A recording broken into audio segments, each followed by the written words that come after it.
Dumalo at nakiisa sa pagdiriwang ng 46th founding anniversary ng probinsya ng Aurora, si Deputy Speaker at ngayon senatorial aspirant Camille Villar nitong Miyerkules, February 19. Sa kanyang speech, binigyang pugay ni Villar ang naging kabayanihan ng namayapang si Doña Aurora Quezon na tubang baler Aurora at asawa ni dating Pangulong Manuel Quezon na nagsilbi rin bilang dating presidente ng Philippine National Red Cross. Na ipinagdiriwang natin ang kanyang birth anniversary ngayong araw din na ito ay isang inspirasyon sa akin bilang isang leader ng ating bansa, pero higit sa lahat bilang isang babae.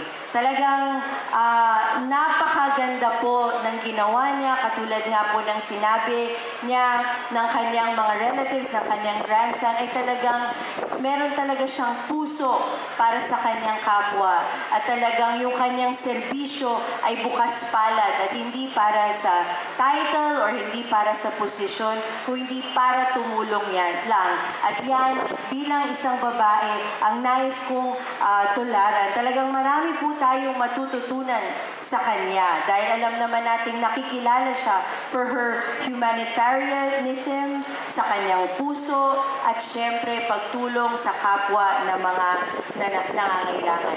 Nakilala si Doña Aurora dahil sa kanyang naitulong sa mga Pilipino, higit lalo sa pagtataguyod ng karapatan ng mga kababaihan.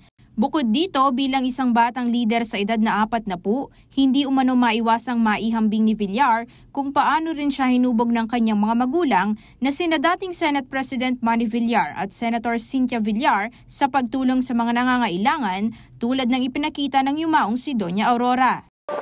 Ang pagtulong po sa kapwa, ang serbisyong bukas palad, yan po rin ang natututunan ko sa aking mga magulang na si former Senate President Manny Villar and Senator Cynthia Villar.